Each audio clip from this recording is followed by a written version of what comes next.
Je vous rappelle une chose, écoutez-moi bien, chers amis.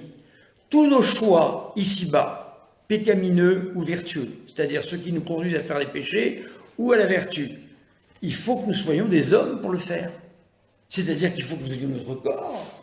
On pêche avec son corps, n'est-ce pas?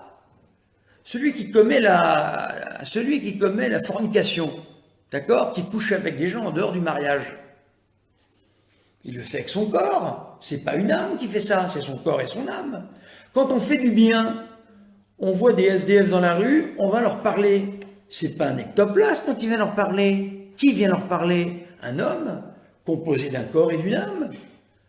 Et vous êtes en train de nous expliquer donc qu'au jour du jugement, c'est-à-dire au moment le plus important, qui va engager toute l'éternité, eh bien là, le corps n'est plus là. Le corps qui nous a, toute notre vie, été soit un secours, soit un motif de perdition quand nous avons péché ou quand nous avons fait du bien, il est absent, donc c'est une âme, hein, qui plane dans la stratosphère, qui va décider avec un spectacle que vous avez inventé de toutes pièces, telle une cinécénie, c'est une invention dans votre tête. Mais c'est très grave. À partir de demain, monsieur Dumouche, je vais faire une neuvaine de messe pour que vous vous convertissiez, que vous arrêtiez d'enseigner n'importe quoi. C'est très grave ce que vous faites. C'est une gravité, ça n'a pas de nom. Vous entraînez les gens à partir en enfer. Là, voilà la vérité. Parce que vous leur dites qu'il ne faut pas faire d'efforts ici-bas. C'est pas la peine. Vous comprenez là? Est-ce que vous comprenez, chers amis, le problème? Est-ce que vous comprenez? Le problème, c'est que les gens qui croient ça ne font plus d'efforts pour changer. Pourquoi faire des efforts? Puisque tout nous sera proposé après la mort. Alors j'en entends de ces disciples. Oh ben c'est pas grave, je suis fragile, ben, je continue à pécher, c'est pas grave. Pas de problème, pas de problème, c'est ma fragilité. Quelle fragilité? Quand on fait de la fornication, c'est de la fragilité. Quand on commet des adultères, c'est de la fragilité. Quand on vole, c'est de la fragilité. Quand on ment, c'est de la fragilité. Qu'est-ce que ça veut dire cette affaire-là? On transforme tout en fragilité alors? Il n'y a plus de péché? Alors pourquoi confesser s'il n'y a plus de péché? Vous comprenez le problème? C'est incroyable. Ça se passerait dans la vie courante, ça serait un type qui n'y connaît rien, qui opérerait quelqu'un avec un scalpel. Vous imaginez les dégâts? Et bien voilà, c'est Monsieur Dumouche, ça. Donc Monsieur Dumouche, je vais faire une neuvaine de messe pour vous, pour que vous vous convertissiez et que vous arrêtiez de raconter n'importe quoi aux gens. Car les gens vous croient, parce que vous avez, je ne sais pourquoi, un pouvoir de convaincre. Peut-être que vous auriez dû être commercial et vendre des voitures ou je ne sais quoi, mais certainement pas la foi. Donc arrêtez, arrêtez, arrêtez. Prêchez le catéchisme de l'Église catholique, rien d'autre, n'interprétez pas. Laissez au magistère ce soin d'interpréter. Vous n'avez pas interprété, vous. C'est l'Église enseignante qui interprète. C'est-à-dire les évêques qui interprètent. Voilà.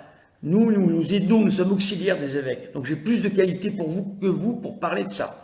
Mais bon, il faut arrêter. Mais bien sûr, Laurence, que Dieu est miséricordieux, ça n'enlève pas sa miséricorde.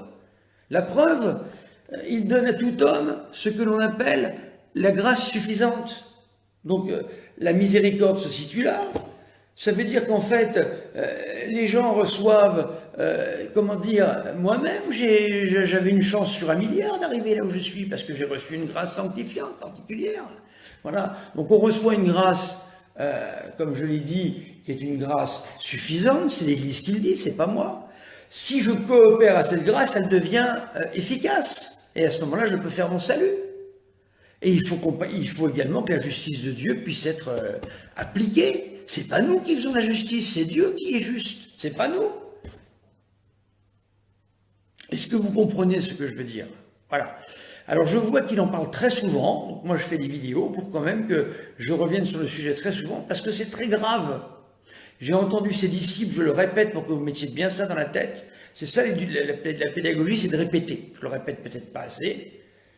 Ses élèves, j'ai entendu un de ses élèves dire, bien sûr miséricorde, Dieu est miséricordieux. Au moment du jugement, son jugement sera miséricordieux, c'est évident. Mais c'est pas pour ça que tout le monde sera sauvé.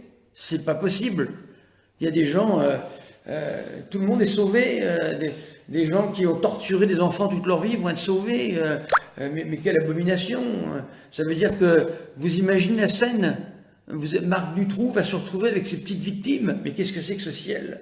Mais qu'est-ce que c'est que ce ciel? Mais comment peut-on penser à ça? Alors, mais il ne faut pas avoir peur non plus, vous comprenez? C'est ça le problème. Comme je suis obligé, moi, d'insister contre ce monsieur Dumouche qui dit n'importe quoi, c'est pas pour ça qu'il faut avoir peur. On a confiance en Dieu. Ce qu'il faut, c'est mettre sa confiance en Dieu, mettre sa confiance dans la Vierge Marie, porter le scapulaire du Mont Carmel qui nous préserve de l'enfer. Pourquoi le scapulaire nous préserve de l'enfer? Je le porte, il faut vous le faire imposer par un prêtre. Pourquoi le scapulaire nous préserve de l'enfer? Si jamais on peut choisir, comme dit M. Dumouche, alors la Vierge Marie s'est trompée, elle a fait une erreur de numéro. Il ne faut pas avoir peur. Il ne faut surtout pas avoir peur. Il faut avoir confiance en Dieu. Et une vie chrétienne normale, c'est tout.